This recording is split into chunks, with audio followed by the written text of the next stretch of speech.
말씀은 마태복음 6장 25절부터 34절 끝절까지 함께 살펴보도록 하겠습니다. 같이 제가 읽고 여러분들이 읽는 식으로 교대해서 읽도록 하겠습니다.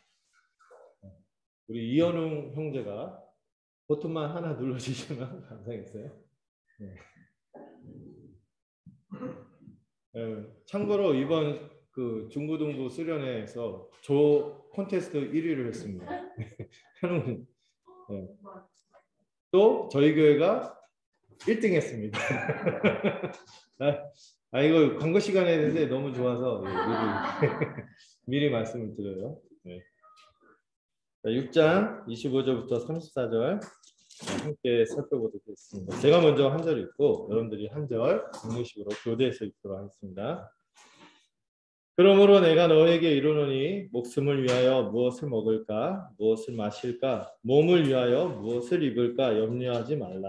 목숨이 음식보다 중하지 아니하며 몸이 의복보다 중하지 아니하나. 씻지도 않고 벗지도 않고 창고에 모아질 것도 아니한데 너희 하나님은 너희는 이것들보다 하지 않아. 너희 중에 누가 염려함으로 그 키를 한 자라도 더할 수 있겠느냐? 또 너희가 어찌 의복을 위하여 염려하느냐? 내 생각과 어떻게 자는가 생각하니까 그러나 내가 너희에게 말하노니 솔로몬의 모든 영광으로도 입은 것이 이 꽃 하나만 갖지 못하였습니다.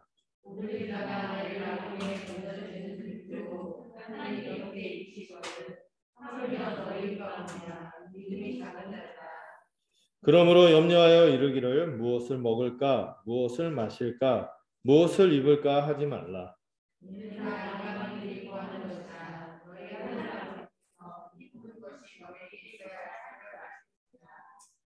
그런즉 너희는 먼저 그의 나라와 그의 의를 구하라. 그리하면 이 모든 것을 너희에게 더하시리라.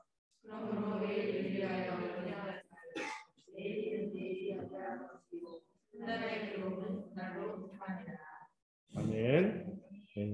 우리가 계속해서 마태복음을 통하여 예수님의 복된 소식, 예수님이 우리에게 가져다준 이 기쁜 소식에 대해서 살펴보고 있습니다.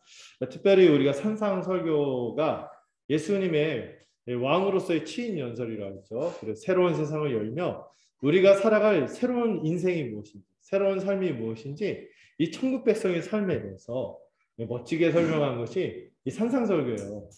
근데 안 믿는 분들이 왜 산상설교를 좋아하는지 모르겠어요. 일단 믿는 분들을 대상으로 이렇게 예수님께서 축복의 말씀을 하신 건데 얼마나 복된지 8가지로 설명하시고 이 복을 또 우리가 소금과 빛과 같은 공동체다. 그런 존재다. 그리고 이렇게 우리가 멋진 존재가 될 수 있는 것은 누가?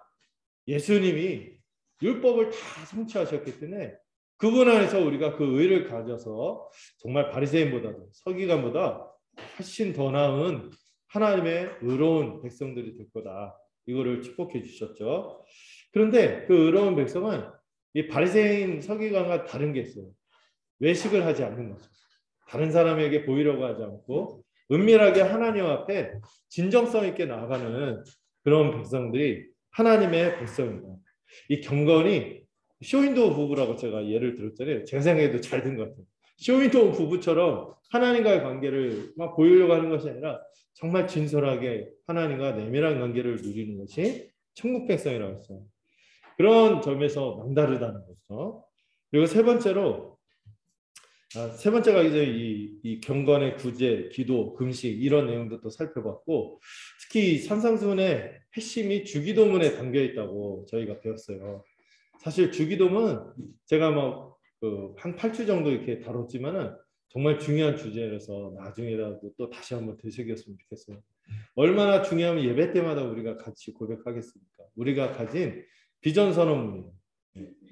그래서 제가 군대 있을 때 복무신조 이런 거 외웠었거든요. 4가지 조항으로서 복무신조하면서 우리 막 육군은 뭐 지상군을 승리로 이끈다면서 막 그런 게 있어요. 문구 다 잊어버렸어요. 근데 우리가 이 예배 시간마다 이 주기도문 하는 게 저는 의미가 크다고 생각해요.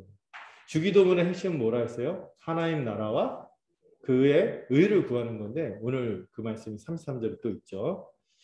그래서 이 주기도문을 통해서 우리가 어떤 하나님의 세상을 꿈꾸는가, 하나님의 백성으로 어떤 삶을 꿈꾸는가 이게 드러나 있어요.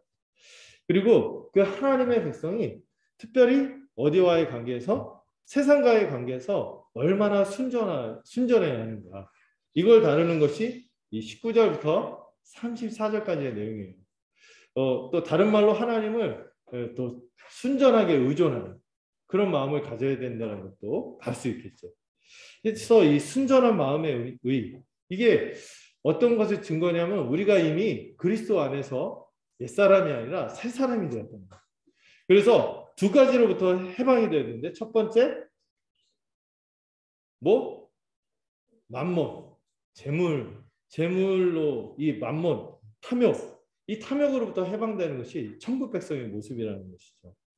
이 만몬하고 어떤 거와 같이 갈 수 없다 그랬어요? 만나의 신앙에 같이 갈 수 없다 그랬어요. 이 만몬. 또 이 만나의 신앙과 같이 갈 수 없는 게 또 뭡니까? 일용할 양식을 구하는 이 만나의 신앙과 같이 갈 수 없는 게 오늘 다루는 염려입니다. 염려. 그래서 염려로부터 우리가 해방되어야 된다는 거죠. 천국 백성이다. 그래서 오늘 지난번에 재물에 대해서 살펴봤는데 오늘 또 염려에 대해서 생각해 보자. 첫 번째, 여러분 오늘 본문을 보시면요 3번이나 반복되는 표현이 있어요. 3번 반복되는 표현이 뭡니까? 네. 그 주보를 보시면은 이제 여러분 주보에 보면 제가 그 설계도를 드리거든요. 예. 조립 설명서처럼 이렇게 드리는데 거기 보면은 라임을 맞췄죠. 염려하지 말아야 된다. 염려하지 말아야 한다. 이 표현이요 3번이나 반복이 돼요. 여러분 19절부터 25절부터 34절까지 3번을 예수님이 당부하신 거죠. 굉장히 강조하면서 당부한 거예요. 메림나테라고 하는데 그 3번이나 반복되는 같은 표현입니다. 염려하지 말아야 한다. 염려하지 말아야 한다. 염려하지 말아야 한다. 여러분 이 정도 말씀해 주시면은 여러분 우리 좀 순종해야 됩니다. 염려하지 마세요. 근데 왜 염려하지 말아야 되는지도 천천히 설명을 해주세요. 그런데 이게 3번이나 반복해서 강조할 정도로 되게 강조하시고 있는 거죠. 첫 번째는 목숨과 몸을 위해서 또 우리의 생명과 몸을 주신 하나님이 있으니까 염려하지 말라는 거예요. 생명과 몸을 주셨잖아요. 그러니까 우리가 먹을 거, 입을 거, 음식, 먹을 거, 마실 거, 음식이죠. 음료와 양식 합쳐서 음식인가요? 어쨌든 먹을 거, 마실 거, 걱정하지 말라는 거예요. 또 두 번째, 입을 것 가지고 의복을 위해서 걱정하지 말라는 거죠. 그러니까 목숨과 몸을 위해서 그런 거 가지고 걱정하지 말고 두 번째 걱정하지 말라는 건 뭐예요? 누구처럼? 이방인처럼 걱정하지 말아요. 안 믿는 사람처럼 걱정하지 말라는 말이죠. 하나님 안 계신 것처럼. 세 번째는 뭘 걱정하지 말라? 내일 일 가지고 염려하지 말라. 이렇게 딱 구조가 되어 있는 것 같아요. 이렇게 3번이나 얘기했다면 굉장한 강조입니다. 근데 그만큼 하나님의 백성이 복되게 살아가는 데 있어서 이 재물만큼이나마 모두 큰 장애다. 염려가 큰 장애물이 된다는 것을 알 수 있어요. 그래서 이 염려는요. 믿음이 없을 때 나타나는 대표적인 상태가 염려입니다. 상황이나 우리가 빠져있는 어떤 그런 게 있죠. 염려에 빠질 만한 여러 가지 상황들이 있을 거예요. 그 상황이 더 큰 거예요. 누구보다? 내가 믿고 섬기는 하나님보다 더 큰 거예요. 여러분 하나님보다 더 큰 게 어디 있어요? 그래서 그런 상황에 빠지기 때문에 이 대표적인 상태가 염려이기 때문에 불신앙의 대표적인 상태가 염려이기 때문에 이 염려는 반드시 뭐로 이루어져요? 두려움에 사로잡히게 되고 결국에 사단의 이 속임수에 가장 잘 들어갈 상태가 염려입니다. 사단에게 가장 속기 쉬운 상태가 염려예요. 염려. 그래서 성경에 보면요. 염려를 정확히 믿음의 반대 개념으로 설명할 때가 있어요. 염려는 믿음의 반대인 것이죠. 여러분 우리가 믿음의 3가지 요소 아시죠? 이번에 수련회 때 둘째 날 우리 안종일 목사님이 잘 설명해 주셨는데 어른들은 이미 배우긴 했지만 우리 친구들도 배웠어요. 지식, 동의, 신뢰. 근데 염려하면 어떻게 되는지 아세요? 하나님을 아는 지식이 머릿속에서 리셋, 포맷되는 거예요. 완전히 없어지는 거예요. 하나님을 아는 지식이 없어. 그러니까 막 쩔쩔매는 거예요. 그리고 하나님에 대한 나를 도우시고 살피실 그 하나님에 대한 확신이 없어지겠죠. 또 염려에 빠지면 어때요? 하나님 굳건히 나를 지키시고 이끌어 가실 것에 대한 신뢰하는 마음이 또 사라지겠죠. 그래서 염려는 정확히 믿음과 반대 모습으로 나타나도록 우리를 이끌어갑니다. 염려는요, 우리가 제대로 바라보고 의지해야 할 대상을 바라보지 못하게 하고 의지하지 못하게 하는 것이 염려입니다. 오늘 본문은 염려하고 걱정하는 것을 금지하고 있어요. 근데 여러분, 좀 구분해야 될 게 있습니다. 염려하는 것과 좀 구분해야 될 게 있어요. 여러분, 오늘 본문은요, 염려하고 걱정하는 것을 금지하는 것이지, 그렇다고 내일 일을 걱정하지 마라, 뭐 이거 먹을 거 가지고 마실 거 가지고 걱정하지 말라 해서 그래 걱정하지 말자 하면서 일하지 말자 이러라는 얘기는 아니죠. 네. 무엇인가를 예견하고 대비하기 위해서 일하는 것 자체는 금지하지 않는 거예요. 네. 염려하지 말라는 것을 오해하면 안 돼요. 순진하게 낙천적으로 캐싸라 세라 뭐 있잖아요. 캐싸라 세라 될 대로 되겠지 하면서 막 낙천적으로 살라고 말하는 것은 아닙니다. 예수님은요, 사력 있게 준비하고 생각하는 마음, 그 태도를 문제 삼지 않으세요. 오히려 예수님은 때때로 그런 말씀하세요. 시대를 분별해라. 또 대비하라. 이런 말씀을 하시기도 하시기 때문에 우리가 어떤 일에 대해서 예견하고 대비하고 거기에 맞춰서 성실히 일하는 것. 이걸 금지하는 건 아니에요. 미래에 대하여 신중하게 대비하는 것은 옳은 것이죠. 그래서 여러분 염려하고 신중한 대비는 구분해야 됩니다. 신중하게 준비하는 거하고 염려는 구분해야 돼요. 성경에서 오히려 어떻게 말해요? 일하지 않는 자는 먹지도 말래요. 이 성경의 교훈이죠. 그러나 뭐는 우리가 경계하고 금지해야 되니까? 염려 자체는 금지해야 돼요. 여러분 염려는 어떻게 합니까? 사람을 지치게 만들죠. 좀먹어요. 스스로를 고문해요. 이런 염려는 잘못된 것이죠. 여러분 염려와 걱정에만 빠지면요. 공포심도 들지만 또 어떤 현상이 나타나요? 무력감에 빠지게 됩니다. 어떤 것도 시도해도 의미가 없는 것처럼 느껴져서 그냥 막 손을 놓게 돼버리고 쩔쩔매게 하고 막 힘들게 되는 거죠. 네. 많은 사람들이요. 이 염려 때문에 무력감에 빠져 있거나 분별력을 잃어버리게 돼요. 그래서 정상적으로 성실하게 그냥 꾸준하게 가면 되는데 막 조급함이 들죠. 그래서 막 엉뚱한 것을 찾아요. 엉뚱한 것을 찾고 빠져서 이 하나뿐인 귀한 인생인데 이 엉뚱한 데다 낭비하고 에너지를 소진하고 혼자 그냥 지치고 이렇게 되는 거죠. 그래서 연예인 얘기하는 거 제가 별로 좋아하지는 않지만 좋아하나요? 좋아하지는 않는데 그 유재석 씨가 옛날에 20대 때 자기 옛날을 생각하면서 노래 만든 게 있잖아요. 말하는 대로가. 그 뒤에 해결책은 약간 뭐 적극적 사고방식 비슷한 거라 별로 지지 않는데 처음에 20대 때 그 불안한 마음을 잘 표현했던 내일 뭐 하지? 내일 뭐 하지? 맨날 그 마음은 조급해갖고 두려우면서 잠을 안 오고 막 그러고 살았다는 거예요. 그러다가 그 염려할 바야 뭔가 그냥 하자. 뛰어들자 이렇게 하면서 뭐 인생이 바뀌었다는데 그거보다 대부분이 염려에 빠져 있는 상태가 이 문제를 무력감, 두려움 뭐 이런 것들 이런 것에 이 인생을 낭비해서는 안 되는 거죠. 근데 오늘 이 염려가 그냥 그 자체 염려 자체도 문제지만 오늘 염려는 앞에서 주님이 말씀하신 어떤 문제하고 연결해서 염려를 얘기하고 있을까요?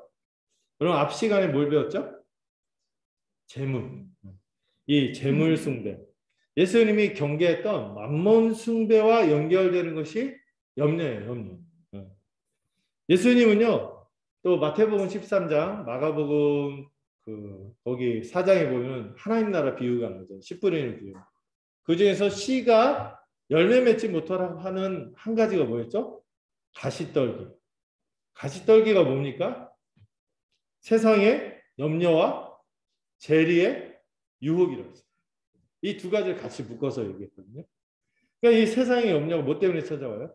재리의 유혹과 이 재물에 대한 이 집착, 이것 때문에 염려가 같이 들어와서 우리로 하여금 하나님 나라에 들어가지 못하게 하는, 하나님 나라의 장애물로 작동하기도 한다고 말씀하셨죠. 여러분, 앞 시간하고 좀 이어지는데요. 하나님이 아니라 재물을 의지하고 재물을 섬기면 반드시 어디에 빠지게 돼 있어요? 염려에 빠지게 돼 있습니다. 사람들은요, 다 똑같이 생각하는 게 있어요.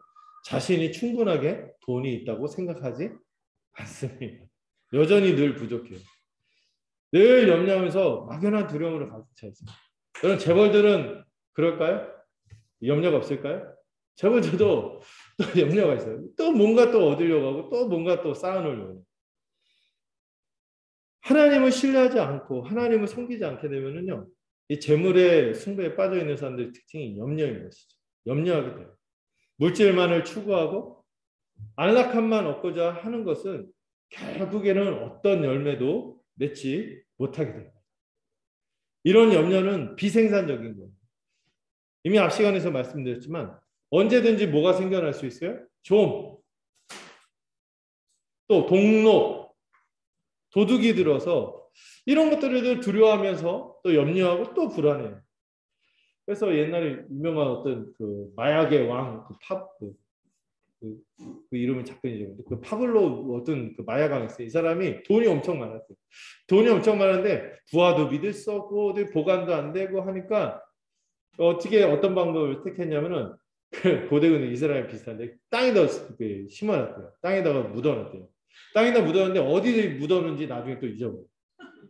나중에 나중에 파블로 에스코바르라는 사람인데 이 사람이 죽고 나서 이 사람은 재산을 추적했는데 그 땅을 찾았어요.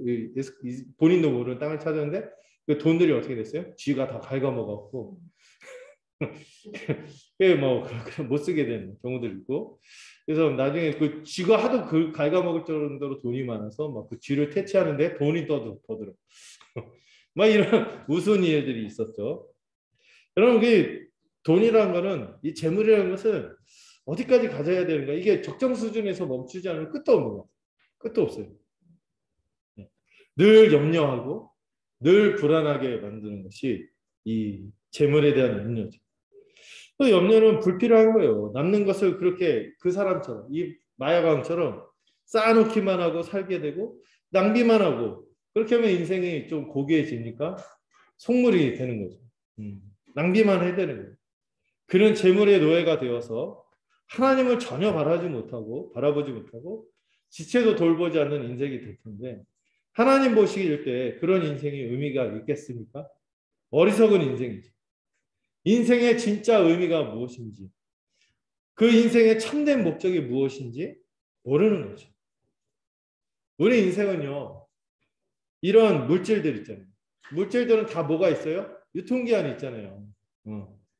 유통기한이 있기 때문에 이런 물질보다 가치 있는 것을 위해서 살아야 돼요. 당장 뭐 이런 어떤 것들 가지고 막 좋지만 이게 이 기쁨도, 이거 얻어서 얻은 기쁨도 유통기한이 있잖아요. 근데 좀 더 영원한 것들을 좀 가치 있는 것을 위해서 살아야 되지 않겠습니까? 지금 우리가 우리 몸을 위해서 많이 투자를 하잖아요. 저도 막 하루에 먹는 영양제가 있어요. 막 몸을 위해서 이렇게 하고 옷도 막 이렇게 잘 이렇게 치장하고 사람들이 뭐라 안 하게 잘 이렇게 해야죠. 총각 때문에 왜 그런 걸 몰랐는지 모르겠어요. 근데 막 그렇게 했는데 근데 그래봐야 우리의 몸은 어때요? 나이가 들면은 어떻게 한계가 이제 아무리 뭐죠? 그 뭐라죠? 안티 에이징 막 이렇게 해도 커버가 안 될 때가 없단 말이에요. 우리 몸은 그러죠. 썩어져 가요. 근데 우리 몸 이거 이상의 영원한 가치가 있는 이 정말 생명이 내 존재를 빛나게 하는 진정한 참된 생명이 무엇인가? 이거를 기억하면서 그것을 위해서 살아야 되는데 이거 모르면은요 정말 속물로 살다가 그 영원하지 않은 것들과 함께 같이 부패하고 같이 없어져 버리고 썩어져 버리고 이 염려하는 것 자체도 유익하지 않은데요. 이 염려가 대부분 재물과 연결될 때 그 사람을 볼썽사납게 만듭니다. 결국 재물을 섬기는 자는 염려에 빠지고 땅에 보물을 쌓다가 어둠에 있게 되겠죠. 반대로 이 재물 숭배에서 벗어나서 하나님을 신뢰하고 그분의 뜻대로 살아가는 자는 염려하지 않을 거예요. 믿음으로 기쁨으로 일상에 임하며 성실하게 주님의 뜻을 위해서 하나님의 뜻대로 걸어가고 살아가게 되겠죠. 주님이 우리가 이렇게 이런 염려에 빠져 있는 것이 얼마나 참 어리석은 것인지 두 가지 비유를 듭니다. 피조물 두 종류의 피조물이 나오는데 첫 번째 공중 나는 새. 공중에 나는 새는 어떻게 하죠? 심지도 않고 거두지도 않고 창고에 모아들이지도 않는다고 하십니다. 여러분 혹시 다큐멘터리 보셨나요? 보면은요, 뭐 제가 특이한 자연 다큐멘터리 가끔 보면은 특이한 동물들이 나와요. 제가 보니까 그 수달이 저글링을 하는가 막 이런 한테 진짜 수달이 위에서 배 위에서 돌을 막 이렇게 돌리더라고요. 특이한 것들이 좀 있어요. 자연 다큐멘터리 보면 야, 쟤 참 사람 비슷한 짓 한다 이렇게 하는데 여러분 그렇다 할지라도 공중에 나는 새가 농사를 지었다는 거 본 적 있어요? 없어요. 심지도 않고 거두지도 않고 창고에 모아들이지도 않죠. 그냥 하루하루를 본능을 따라서 그날 주어진 환경에서 먹이를 구하면서 살아가지만 하나님은 이들을 어떻게 합니까? 그 순리대로 기르시고 돌보십니다. 하나님이 생명을 돌보기 때문에 새들이 염려할까요? 그날 밤은 이제 그 둥지하자고 구구구구구 내일 어떡하나 구구구구구 이러고 있을까요? 내일 어떻게 하나 내일 어떻게 하나 내일 아침에 일찍 일어나면 벌레를 하나라도 더 먹는다는데 내가 전에 7시에 일어나던 거를 5시에 일어나겠다. 뭐 이런 생각을 할까요? 그러지 않죠. 마찬가지로 우리가 염려한다고 우리가 키를 한 자라도 더 할 수 있겠냐. 물론 농구 선수가 되고 싶어하는 우리 그 중등부 남자 친구들 있다면 농구를 더 잘하고 싶다. 염려를 많이 하면 키가 늘릴 수 있을까?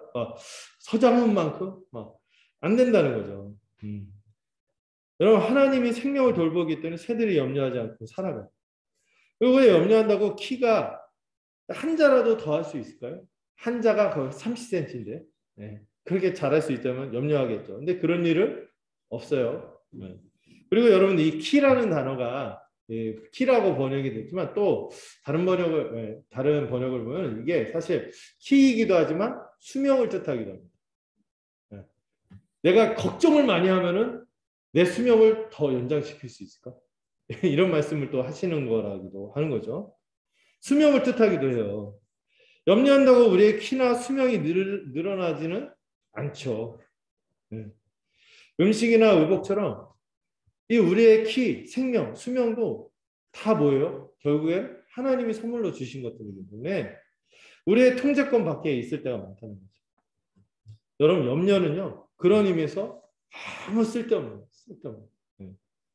우리의 생명을 우리가 막 염려를 많이 한다고 키가 크면 좋겠지만 안 커요. 키가 줄어 오히려. 그리고 수명 생각해 볼까요? 수명을 연장하기보다 여러분 염려가 많아지면 어떻게 될까요? 수명이 늘어나긴커녕 수명이 단축될 거예요. 염려하면 어떻게 돼요? 불안하죠. 불안은 뭐를 가져와요? 스트레스를 가져오죠. 또 뭘 가져와요? 잠도 안 와. 염려에 빠져. 진짜 막 한숨 푹푹 쉬면서 막 갑자기 일어나서 왔다 갔다 하고. 이번에 어떤 목사님이 공황장애에 대해서 고백을 했는데 이 숨이 막 안 쉬어지도록 막 조여갖고 차라리 죽는 게 편할 정도로 그런 마음에 빠졌더라고요. 막 식욕이 있겠어요? 그런데 염려가 무슨 수명을 늘게 해. 염려한다고 뭐가 나아지는 게 어딨어요. 오히려 수명만 단축시켜. 공중의 새뿐만 아니라 들의 백합화의 비유도 한번 볼까요? 들의 백합화는 이제 공중의 새보다 좀 더 어때요? 수동적인 존재죠. 아무것도 스스로 할 수 없어요. 바람이 불어야지 꽃이가 날아가고 뭐 햇볕을 받아야지 자라가고 이런 막 그 뿌리가 땅에 있어야지만 그 흙에서 약물을 섭취해서 자라고 완전히 수동적인 받아야지만 무엇인가 도움을 받고 받아야지만 살아가는 피조물이 이 백합화, 이 식물이죠. 굉장히 수동적인 존재인데도 하나님은 백합화를 어떻게 하십니까? 화려하게 꾸미시고 돌보세요.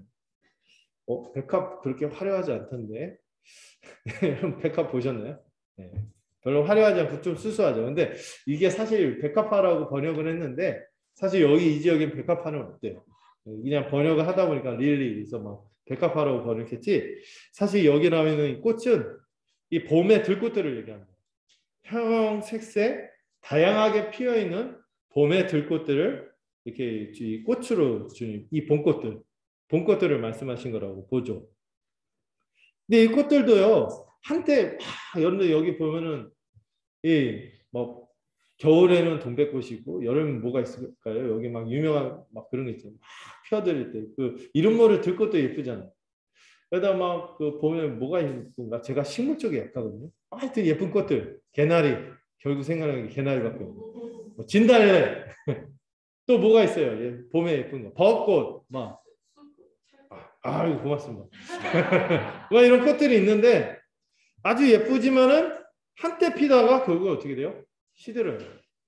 그러니까 옛날에는 땔감도 없으니까 결국에 이 모든 것들이 이제 불 피울 재료로 야궁에 던져지는 운명에 빠지지만 한때 피다가 시드는 이 꽃들을 위해서도 하나님은 그 꽃에 뭐를 선물해 주세요? 아름다움을 선물해 주신 거죠. 이 꽃은 수고하는 게 없죠. 이렇게 받기만 하죠. 길쌈 우리 친구들 길쌈이란 말 아세요? 모르죠. 이 길쌈이 뭐냐면 옛날에 그 옷감을 만드는 일을 하는 거, 옷감을 만드는 것을 길쌈이라고 하는데 이런 거 하지 않는다는 거죠. 그런데도 예수님 뭐라고 하십니까?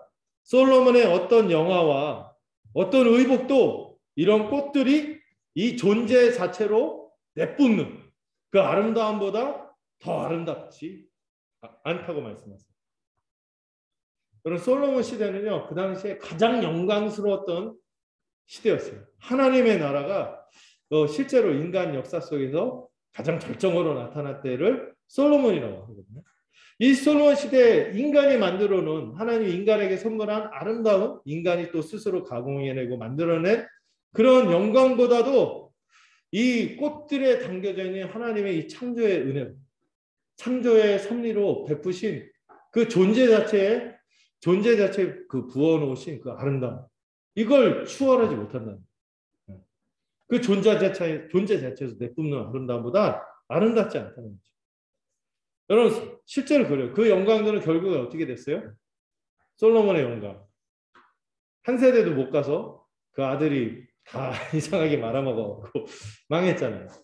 그 영광은 결국 쇠하고 말았지만 여러분 이 꽃은 뭐예요? 그 존재 자체에 하나님이 그 특성이 존재 본질 자체에 아름다움이라는 특성을 불어넣으셨어요. 이 존재에 불어넣으신 이 본연의 영광은 꽃이란 존재가 있을 동안 쇠하지 않도록 부여하신 선물이라는 거죠.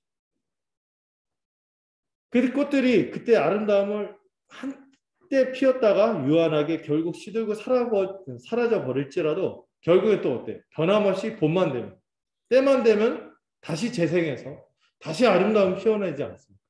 아름다움을 입고 피어나는 거죠. 인간이 가진 어떤 최고의 능력도 결국에는 이 꽃의 이 화려, 하나님께서 그 존재 자체에 불어넣으신 그 생명력 있는 아름다움을 넘어서지 못하는 거예요. 그래서 여러분 우리가 염려할 필요가 없는 건 왜 그렇습니까?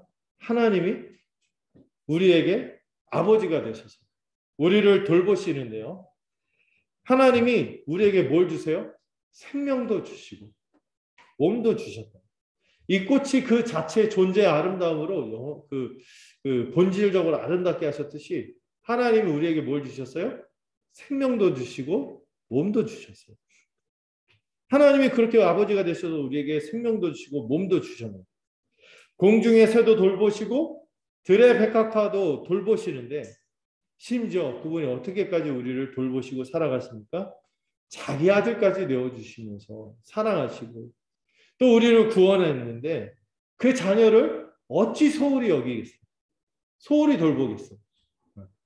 이 공중 나는 새, 이런 꽃들 보다 더 중요해요? 새, 아무리 많은 새보다, 아무리 많은 꽃들보다 누가 더 중요해? 하나님의 자녀가 더 중요한데. 안 돌보시겠냐 이런 거죠. 이때 예수님이 그 비교급을 사용하거든요. 더욱이라는. 이 꽃들도, 새들도 주님이 돌보시는데 하나님의 자녀인 너희들은 더욱 돌보지 않겠느냐. 그래서 제가 이 더욱 용법을 뭐라 했어요? 껌 용법이라고 제가 어른들 가르칠 때 따로 얘기한 거예요. 여러분, 뭐가 이렇게 어려운 거, 아주 힘든 거, 아주 큰 게 해결이 되면 거기에 딸려있는 작은 문제들은 자동으로 어떻게 될까요? 쉽게 해결되겠죠. 그래서 제가 그런 그 용법을 껌 용법이라고 했어요. 껌이다.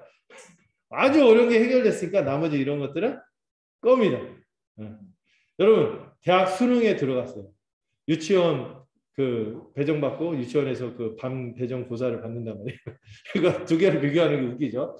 대학 입학 그 수능을 통과했는데 유치원 시험에 뭐가 대수겠어요? 대학 입학 시험 통과한 사람이 이 유치원 시험은 뭐예요? 껌이죠. 이런 거예요. 목숨과 몸이 주님께서 이 너무 엄청나고 이 귀한 본질적인 영광을 우리에게 주셨는데 이 귀한 걸 주셨는데 여기에 덤으로 붙여질 의복이라든지 음식이라든지 뭐가 더 중요하냐는 거죠. 목숨과 몸, 의복과 음식 뭐가 더 중요해요? 목숨과 몸이 중요하잖아요. 이걸 하나님 우리에게 허락해 주셨는데 껌 이런 것들 하나님은 우리에게 해결해 주는 건 말 그대로 껌이 아니겠냐. 더욱 그렇지 않겠냐. 이렇게 얘기하는 거죠. 그래서 이거를 큰 것으로 작은 것을 논증하며 설득하는 표현이라고 하죠. 이 더욱 용법. 주님이 그렇게 얘기하고 있어요. 목숨과 몸을 주셨는데 의복과 음식이 대수냐? 이 얘기를 하는 거죠. 음식은요 생명을 유지하도록 하고 의복은 몸을 보호하죠. 그러나 이 모두 우리의 목숨, 이 생명과 몸을 위한 도구에 지나지 않아요. 이 우리의 본질인 이 생명과 몸을 주신 그분이 그보다 덜 중요한 음식과 의복은 다른 말로 우리의 생계의 문제. 이런 문제는 당연히 더 해결해 주시지 않겠느냐 이렇게 얘기를 하시는 거죠. 여러분 우리가 왜 존재할까 막 이런 생각 하잖아요. 하나님 생명 주셨으니까 존재하죠. 생명 주셨는데 존재했는데 하나님께서 그 나머지 문제를 외면하시겠어요? 안 그러겠죠. 여러분 힘들 때마다 한마디 하세요. 한 글자 껌. 이건 껌이다. 염려가 들 때마다 뭔 생각을 해? 껌이다. 더욱 이걸 기억하시기 바랍니다. 생명과 몸을 주신 그분이 하나님께서 덜 중요한 음식과 의복은 당연히 더 주시겠죠. 우리는 더 중요한 것을 분별하고 추구할 수 있어야 돼요. 음식과 의복보다 더 중요한 생명과 몸을 주신 하나님을 바라봐야 하는 것이죠. 그 하나님을 바라봐야 하는데 그걸 못하게 하는 게 뭐예요? 염려인 것입니다. 하나님이 우리의 아버지가 되심을 잊어버리고 살게 하는 것이 염려인 것이죠. 하나님은 우리에게 생명과 몸을 주신 아버지가 되셨어요. 공중에 나는 새도 돌보시는데 더욱 자녀들을 돌보시고 음식을 주지 않겠습니까? 하나님은 들에 한때 피다가 사라지는 아름다운 이 다종다양한 꽃들도 하나하나 각각 그 개성에 따라서 아름답게 옷을 입히시는 분. 그런데 그분이 또 여기 30절에서 그런 표현이 있죠. 하물며. 여기도 더욱이라는 표현이 들어가 있거든요. 하물며 자기 자녀. 여러분 이 꽃들도 하나하나 옷을 아름답게 입힌대. 그 본질의 영광을 따라서 입히시는데 여러분 하나님이 자기 자녀에게 옷을 입히지 않겠어요? 심지어 우리는 누구의 옷이 아니죠. 누구로 옷 입은 사람들? 그리스도로 옷 입은 자들이 아니에요. 그리스도 안에 있고 하나님 우리를 그리스도처럼 보고 그리스도로 옷 입은 그 자녀의 영광을 잃어버리시게 하겠는가? 이걸 기억하십시오. 네. 한번 그 영렬 형제하고 공부하면서 그 하나님 아버지 돌보심에 대해서 유겸이와의 관계에서 생각해보죠. 유겸이가 내일 유치원 가야 되는데 학용품이 필요해. 근데 유겸이가 지금 5살 됐는데 갑자기 내일 아버지가 학용품 값을 줄까? 안 주면 어떡하지? 막 전전긍긍하다가 구두라도 닦아야 되나 하면서 막 얼굴 구두양 묻히면서 막 이렇게 하고 있다고 생각하세요. 섭섭하죠. 그리고 철이 바뀌어서 막 날은 추워오는데 나 웬만한 유겸이가 그 집에서 해방된 상태에서 다니겠죠. 그러다가 날이 추워질 때 옷을 새로운 겨울이 왔는데 나한테 따뜻한 옷을 줄까 안 줄 것 같아. 막 이러면서 막 목욕탕에서 내가 뜨거운 물에서 안 나가겠다 막 이러고 있어요. 얼마나 웃기겠어요.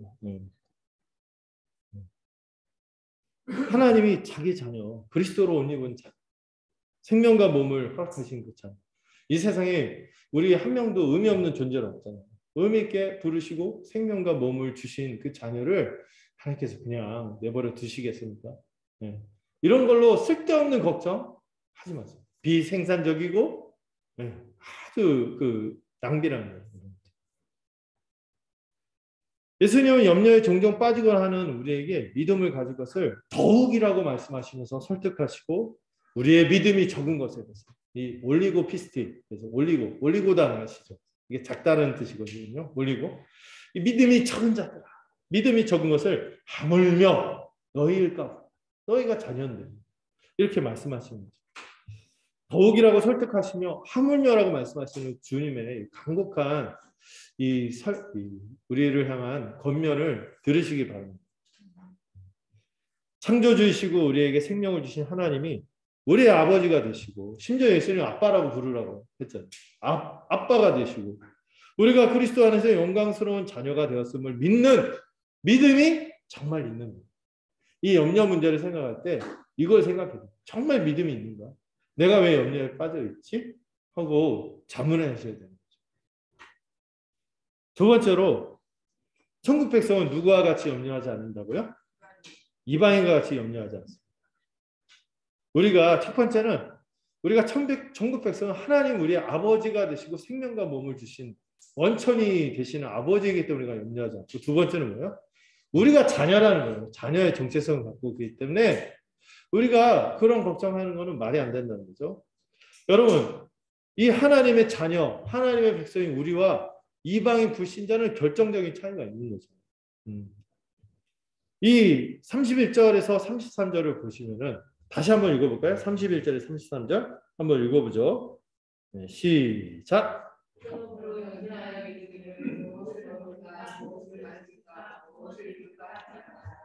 네.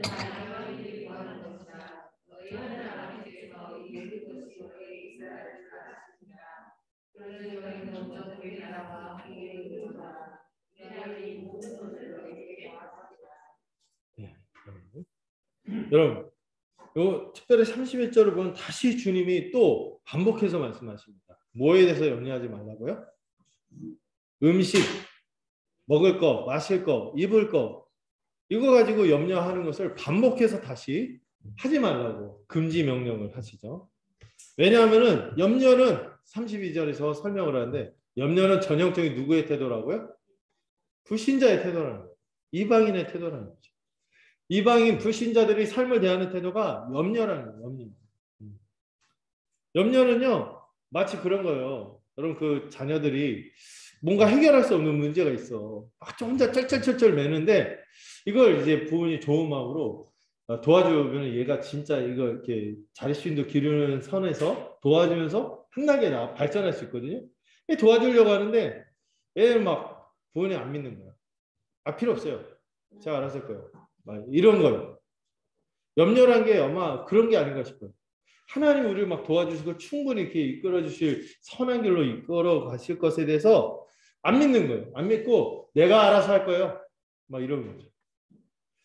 보네파란 분이 이거는 하나님의 통치에 대해서 일종의 반역이다. 이렇게 설명까지도 했어요. 내가 대신 알아서 할 거예요. 이 불신자의 전형적인 태도가 염려 계열이라는 거죠. 이 반항과 다를 바 없다는 거예요. 반항.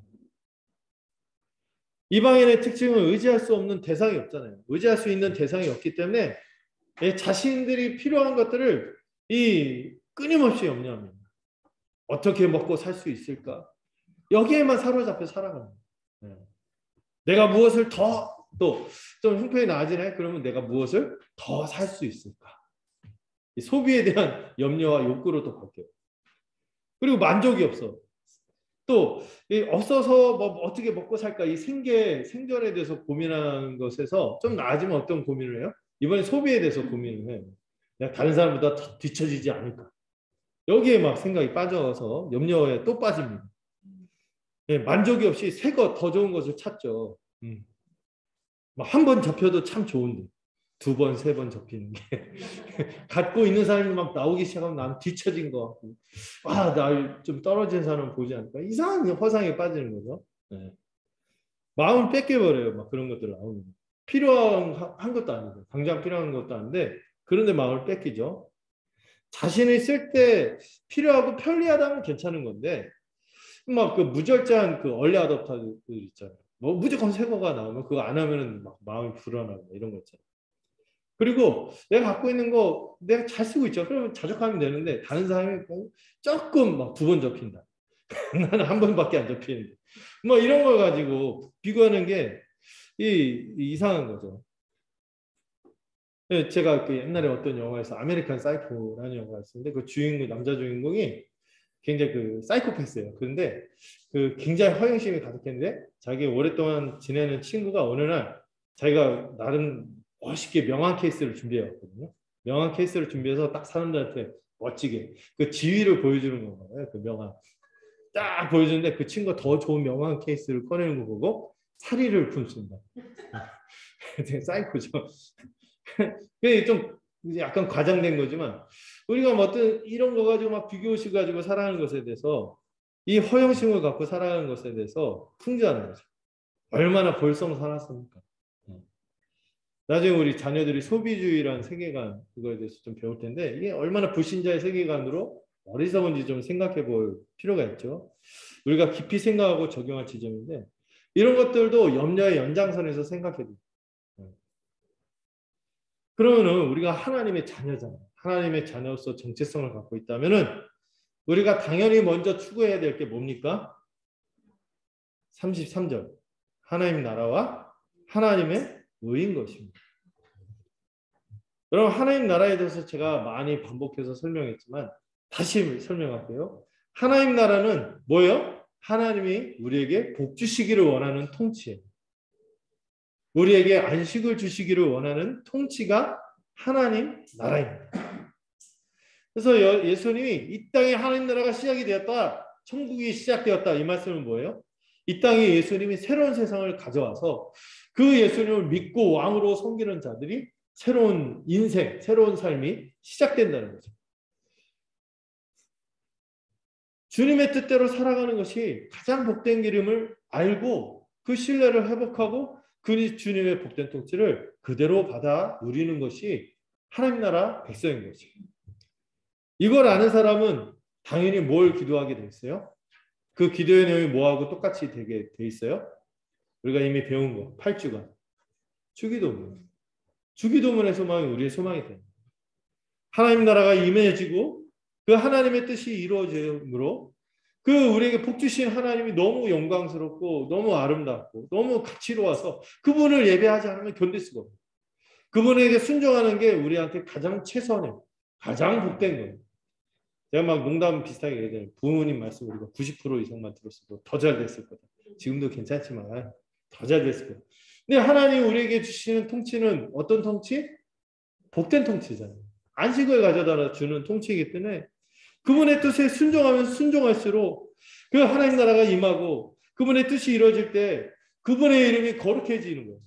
우리의 찬송하는 입술을 통하여 그분의 뜻에 성취되는 건 이 거룩한 이 모든 영광스러운 이 현상들로 인하여 주님이 영광스러워지는 거죠. 이걸 꿈꾸는 것이 주기도문입니다.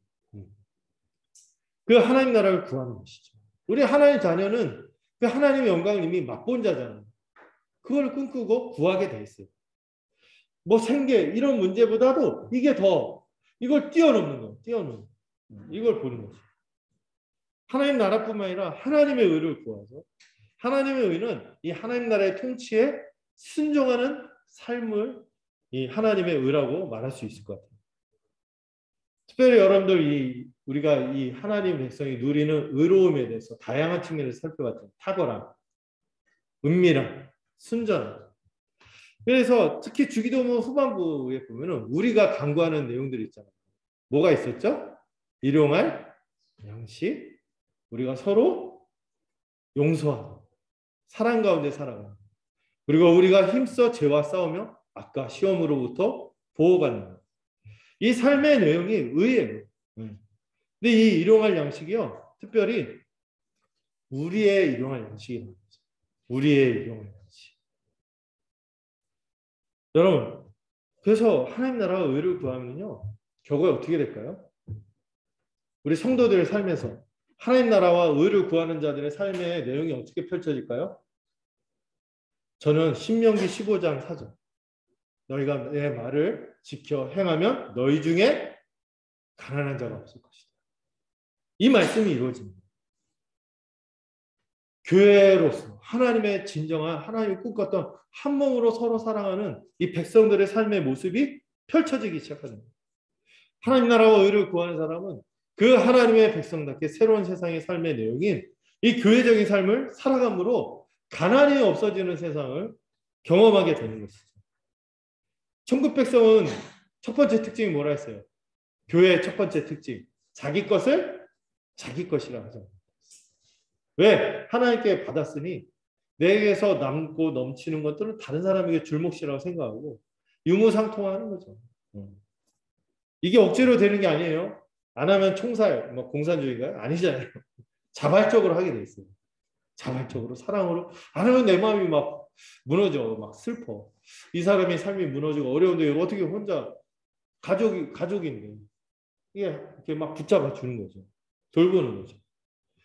자기 것을 자기 것이라 하는 것이 전형적인 염려에 빠진 이방인의 특징 아니겠습니까?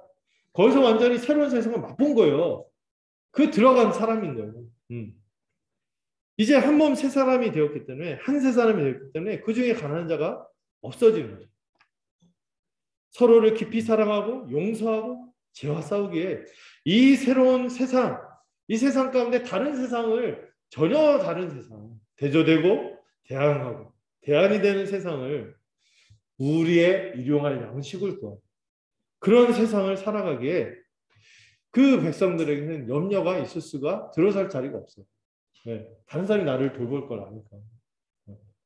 지난주 설교 나눌 때, 네, 제 집사람이 이제 우리가 자녀가 없어서 노후가 걱정되기도 하지만 믿음으로 막 이렇게 하겠다 했더니 세상에 어떤 분께서 노후를 책임져 주겠다고 우리 노후를 그래도 고맙다. 이런 생각이 드는데, 근데 그 자매만 그러했어요. 자매라고 그 범위가 좁혀지고요. 네. 그분만 그러겠어요. 우리가 서로에 대해서 그런 만 갖지 않겠어요. 네. 그런 세상을 살아가는 거예요. 우리는 염려 대신에 그러한 세상의 현상인 평강, 샬롬을 누리는 사람들입니다. 네. 우리는 이 염려 끝에 찾아오는 두려움이 아니라 하나님을 믿는 신뢰 가운데 살아가는 사람들이죠. 그리고 우리는 금욕을 통해서 뭔가 하나님께 막 마음에 들어 보이려고 막 그런 게 아니라 절제하며 하나님을 위해서, 지체를 위해서 우리 삶의 내용들을 절제하며 살아가는 사람들이고, 탐욕과 불평으로 살아가는 사람들이 아니라 향유하고, 함께 향유하고, 또 적당한 수준에서 자족하고 감사하고, 그리고 누군가처럼 제가 얘기했죠. 파블로 에스코바르인가? 마약왕처럼 막 돈이 썩어가는지도 모르고 막 쌓아두는 이런 축적의 삶이 아니라 나눔의 삶을 흔쾌히 기꺼이 살아가는 사람들이 하나님의 자녀인 거죠. 이런 하나님의 자녀인 우리의 기도는요, 불신자와 사뭇 다를 거예요. 불신자들은 염려에 기초해서 내 해결책, 내 목표에 따라서 내 뜻이 내 뜻대로 해결해 주도록 하나님께 강제하는 기도를 하겠죠. 자기중심적인 기도를 하겠죠. 그러나 우리는 어떻습니까? 우리의 필요를 하나님께서 하나님의 방법으로 채워주실 것이라는 믿음에 기초하고, 우리의 해결책과 목표 이전에 하나님께서 일하실 것들을 바라보겠죠. 하나님의 뜻에 따라 적절히 우리의 필요를 간구할 거예요. 똑같이 간구하겠죠. 그러나 하나님께서 가장 선하게 응답하실 것을, 해결하실 것을 신뢰하며 기도하는 거죠. 그런 의미에서 이방인들에게 자기중심적인 기도와 다르게 우리의 기도는 자기 부인의 기도가 될 것입니다. 하나님은 그리하면 이 모든 것을 우리에게 더하겠다 했어요. 하나님 나라 의를 구하라. 그게 무엇인지 아시겠죠? 이 주기도문에서 소망하는 이 세상이 우리 가운데 교회로 펼쳐지면은 이 모든 것을 우리에게 더하신다 했어요. 그래서 주님이 내세뿐만 아니라 현세에서도 몇 배? 100배로 이런 축복을 누리며 살 거라고 말씀하셨어요. 우리에게 반드시 필수적인 필요를 채우신다고 약속하셨어요. 그래서 우리는 염려하지 않는 것입니다. 누가복음 12장 31절에서 33절. 오늘 좀 제가 불친절했네요. PPT는 아닌데 본문을 같이 직접 보겠어요. 성경 본문. 누가복음 12장 31절 33절까지 함께 읽어보도록 하겠습니다.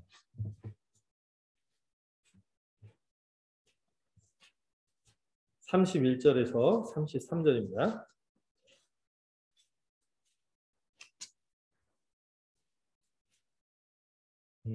오늘 말씀하고 33절 말씀하고 비슷한 말씀을 누가복음에서도 하시거든요. 같이 읽어보죠. 제가 갖고 있는 성경으로는 113페이지입니다. 노안이 왔네요. 115페이지예요. 자, 같이 읽어볼게요. 다만 너희는 그의 나라를 구하라. 그리하면 이런 것들을 너희에게 더하시리라. 적은 무리여 무서워 말라. 나의 아버지께서 그 나라를 너희에게 주시기를 기뻐하시느니라. 너희 소유를 팔아 구제하여 낡아지지 아니하는 배낭을 만들라. 또 하늘에 둔 바 다음이 없는 보물이니 거기는 도둑도 가까이 하는 일이 없고 좀도 먹는 일이 없느니라.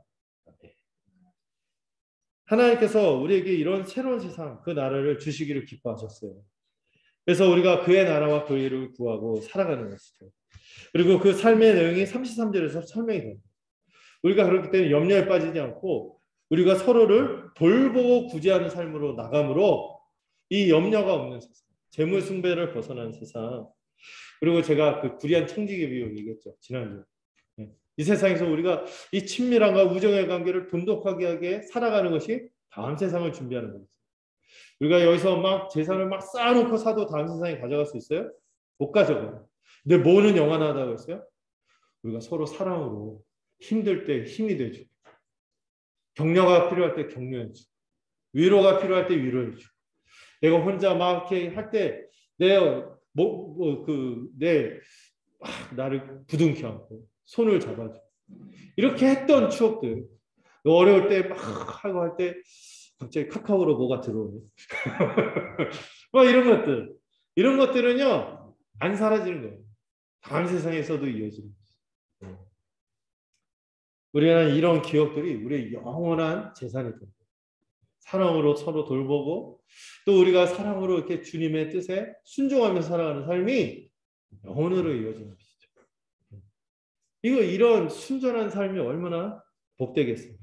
순전한 마음으로 살아가면서 구제하여 낡아지지 아니하는 배낭.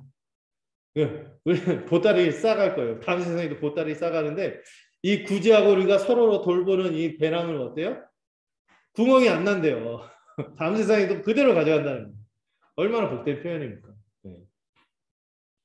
그래서 우리가 이 자녀의 정체성을 갖고 있기 때문에 우리는 이방인과 차별화된 사람. 우리는 그들과 달리 염려하지 않습니다. 마지막으로 우리는 뭐로 염려하지 않습니까? 내일 일을 가지고 염려하지 않습니다. 우리의 실제 삶의 내용은 내일을 가지고 염려하는 사람들이 아니라는 거죠. 내일을 염려하는 거는요 무익해요. 의미가 없어요. 주님이 그때 뒤에 보면 오늘 염려로 충분하지 않냐. 오늘 염려로도 힘들어 죽겠는데 뭐 내일 거 가지고 또 그러냐 막 이렇게 얘기하시는 거죠. 오늘 거도 충분해요. 우리는 내일을 염려하지 말아야 돼요. 주님은 우리가 천국 백성이기 때문에 이제 내일에 대한 염려에서 벗어나고 면제되었으면 하는 마음으로 이 말씀을 하시는 거죠. 물론 우리가 면제되지 않는 것이 있긴 해요. 우리 내일 일을 염려해야 되는 영역이 있긴 있어요. 뭐냐면은 자기 짐을 지기 위해서 생계를 성실히 꾸려가는 의무를 다하는 거. 그리고 우리가 돌봐야 할 지체들을 구제하는 책임의 면에서 또 필연적으로 우리가 받게 되는 이 고난이 우리에게 면제되지는 않아요. 생계의 의무라든지 그리고 구제의 책임이라든지 또 우리가 필연적으로 당하는 신자로서 당하는 고난이 면제되지는 않지만은 내일의 영역을 염려하는 것은 무익하다는 거죠. 내일 일은 내일이 염려한다. 표현이 웃기죠. 재밌죠. 내일 일은 내일이 염려할 거다. 여러분, 내일은 누가 주관하십니까? 하나님이 주관하시죠. 미래는 누구 거예요? 하나님의 거예요. 그래서 구약에 보면 점치고 미래를 엿보려고 하고 하는 것을 어떻게 하겠어요? 심판하십니다. 하나님. 미래는 철저히 하나님의 거예요. 우리의 소관이 아니란 말이에요. 그냥 그날 모든 것을 다스리는 주님을 의지하면 돼요. 왜? 모든 것을 주관하시는 분이 누구야? 하나님이시고 내일도 하나님이 주관하시겠죠. 내가 선하신 하나님 고백했나요? 그 하나님 내일은 악해지시나요? 오늘 성실하신 그분이 내일은 불성실해지시나요? 아니잖아요. 내일 일은 내일이 없는 거예요. 생계를 성실히 감당하기 위해 열심히 일하지만 염려의 지배에 당하여 내일 일을 염려하지 않도록 우리는 조심해야 돼요. 하나님께서 채우실 것을 신뢰해야겠죠. 사실 우리가 여러 문제로 걱정거리들이 있을 거예요. 생계, 자녀 잘 자랄 수 있을까? 우리 부모님 언젠가 의지하고 내가 이렇게 했던 대상인데 언제부터 부모님 나를 의지해야 돼. 부모님 점점 세잖아지고. 내가 어렸을 때 막 무력하고 아무것도 못할 때 막 그분이 막 참아주면서 막 이렇게 부모님이 이렇게 해줬어요. 근데 나이 들면 그분들이 그렇게 되시거든요. 우리가 어렸을 때처럼. 그거 참아야 돼. 부모님이 우리를 참은 만큼 우리도 그렇게 참으면서 또 살아야겠죠. 이렇게 할 때 이 짐이 무거워요. 무거워지게 느껴지죠. 또 우리 건강도요. 예전 같지 않죠. 우리 5학년 된 소띠자매 저하고 더 5학년 되니까 몸이 달라져 확실히. 5학년 되면 큰 게 한 번씩 찾아온다고 그래서 조심해야 된다. 또 노후도 걱정이 되죠. 또 어떤 분들은 막 이렇게 좀 예민하고 또 심령이 좀 그런 분들은 이 신앙생활을 내가 잘 할 수 있을까? 이것 때문에 고민하시는 분도 있고 또 교회가 잘 될 수 있을까? 이거 고민하시기도 해요. 제가 그러겠죠. 교회가 잘 돼야 될 텐데 우리 교회가 잘 살아야 될 텐데 이런 생각하는데 어떤 분 맥스 루카더라는 분이 있어요. 맥스 루카더 그 책 아시는 너는 특별하단다. You are special. 그 동화 그 신앙 그 기독교 동화 쓰신 목사님인데 그분이 그런 글을 썼어요. 그 제목이 그때가 되면 이런 글을 썼는데 그 어머니들 그 신앙의 어머니들을 권면하는 글이었는데 이런 글을 썼어요. 하나님이 그때가 되면 아주 어려운 일이라도 내가 감당할 수 있도록 도우실 것이다. 이걸 주제로 해서 글을 썼어요. 그래서 막 그 대화식으로 이렇게 썼어요. 나는 내 남편이 죽는다면 어떻게 할지 모르겠어. 그때 대답하는 거죠. 그때가 되면 내가 할 수 있을 것이다. 또 이런 질문을 하는 거죠. 내 아이들이 이 집을 떠나게 되면 나는 이 집을 돌볼 수 없다고 생각해요. 그때 대답하시는 거 쉽지 않겠지만 그때가 되면 감당할 수 있는 힘이 생길 것이다. 또 그거 말고 막 여러 가지 걱정거리들을 다 해요. 그때 대답이 뭐예요? 그때가 되면. 여러분 이 표현을 기억하세요. 그때가 되면은 감당할 수 있어요. 여기서 핵심은 이거예요. 오늘의 문제는 오늘의 힘으로 감당하면 돼요. 오늘의 문제는 오늘의 힘으로 감당하면 돼요.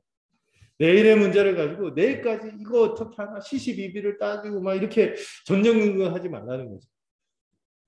우리는요 아직 내일의 힘을 갖고 있지 않아요. 우리는 지금 오늘 감당할 힘만을 충분히 갖고 있다는 사실을 기억하고 하루하루 땅에 발을 굳게 디디고 살면 되는 것입니다. 주님이 한날 괴로움은 그날에 족하다고 했습니다. 여러분 내일에 대한 염려는 얼마나 무익하고 쓸데없는 것인지 또 해로운 것인지 오늘 염려도 힘든데 내일까지 염려하면 어떻게 돼요? 오늘 주어진 염려와 괴로움을 2배 이상으로 증폭시키는 거예요. 네. 안 일어날 일들에 대해서 헛된 염려에 빠질 때가 얼마나 많은지 몰라요. 그때 지나보면 안 일어날 거 가지고 괜히 막 그랬던 게 많아요. 2배 이상이죠. 또 어떤 걸로 막상 일어나면은요 그때 한 번만 염려하면 됐어. 일어나기 전에 오늘 그 염려한 거로 충분했고 막상 닥치게 되면 닥치는 거예요. 근데 이걸 가지고 미리 증폭시켜서 막 확대시키는 거예요. 막상 또 다 하면 다 하는 거죠.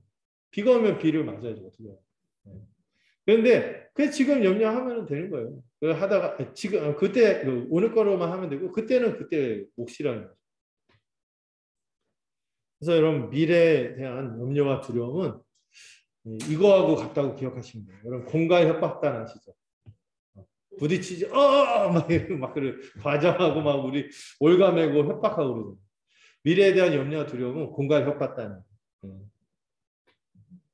대체로 가정되어 있고 우리를 속이고 옴짝달싹 못하게 하려고 시도하는 것이 미래에 대한 염려와 두려움입니다.